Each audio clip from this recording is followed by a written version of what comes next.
stay safe. Once again I am here with the continuation of the same topic, that is tenses.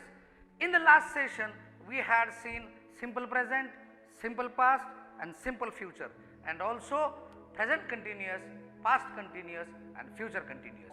In this session we will be going ahead with the remaining two tenses, and they are present perfect, past perfect, future perfect, and also at the end we are going to see present perfect continuous, past perfect continuous and future perfect continuous. So dear children, if you see here I have written the examples.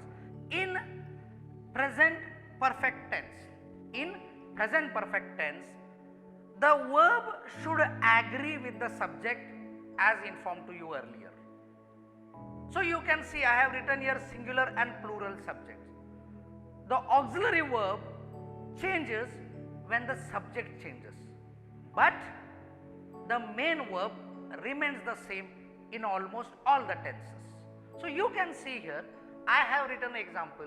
The boy has written a letter. Now here the boy is singular, so I have made use of the auxiliary verb has, and verb form, main verb form is V3, and this is the object, a letter.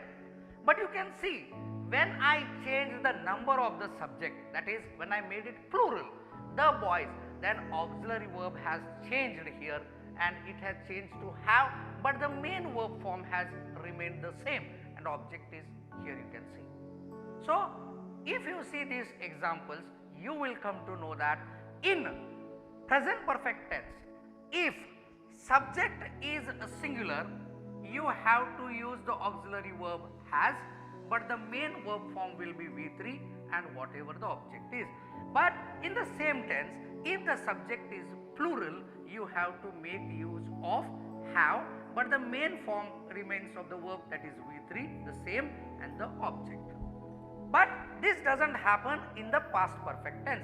Even the number of subject changes in past perfect tense, the auxiliary verb remains the same, that is had. You can see here the boy had written a letter.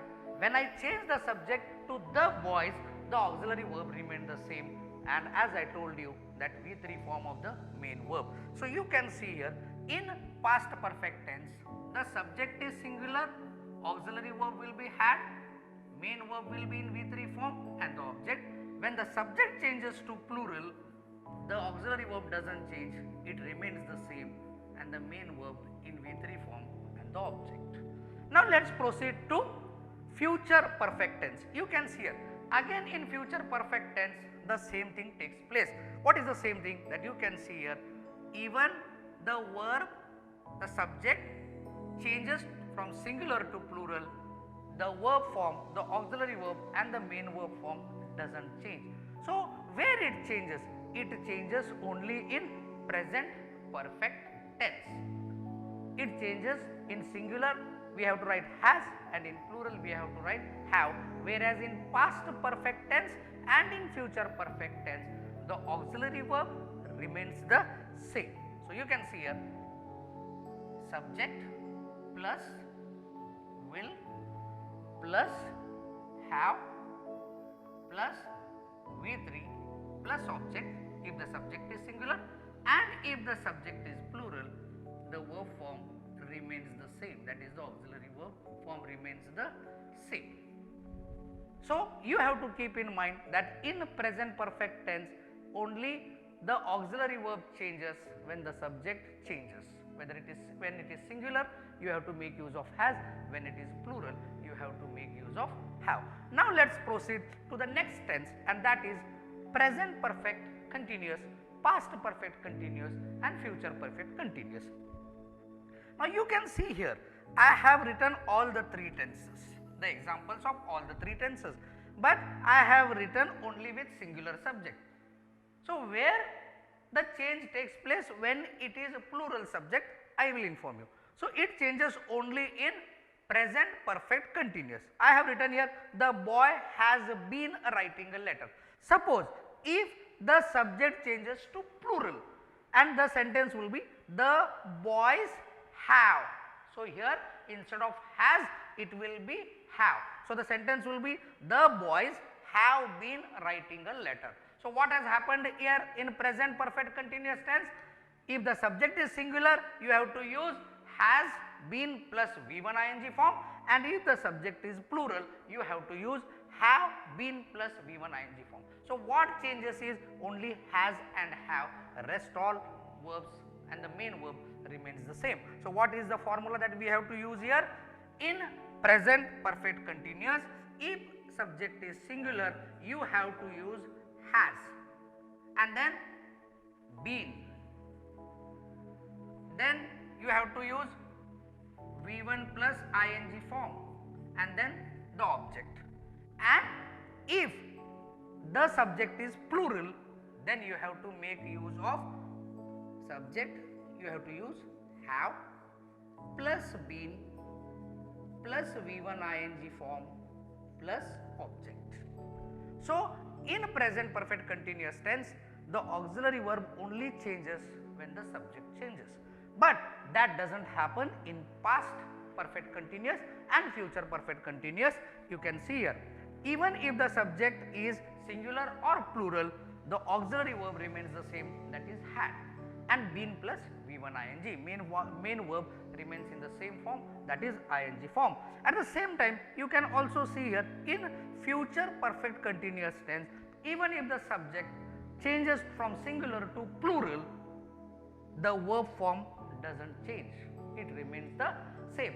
That means after seeing this tense chart, what we come to know is that only in present tense the verb form changes when the subject changes from singular to plural, and in rest all tenses the verb form remains the same. So I am writing here about first past perfect continuous, it will be subject plus had plus been plus V1 ing plus object, and if the subject is plural, it remains the same, that is had as it is plus been plus V1 ing plus object. And when we shift to future perfect continuous tense, you can see if the subject is singular, subject singular plus you have to write will plus have plus been plus V1 ing plus object, and even if the subject is plural, the verb form doesn't change, that is the auxiliary verb form doesn't change, it remains the same, plus V1 ing plus object. So dear children, you can see here we are ending with this topic. Hope so things are clear. Where you have to focus more is on the auxiliary verbs and the main verb forms, because when the main verb form changes, with the help of the auxiliary verb we can get the required tense.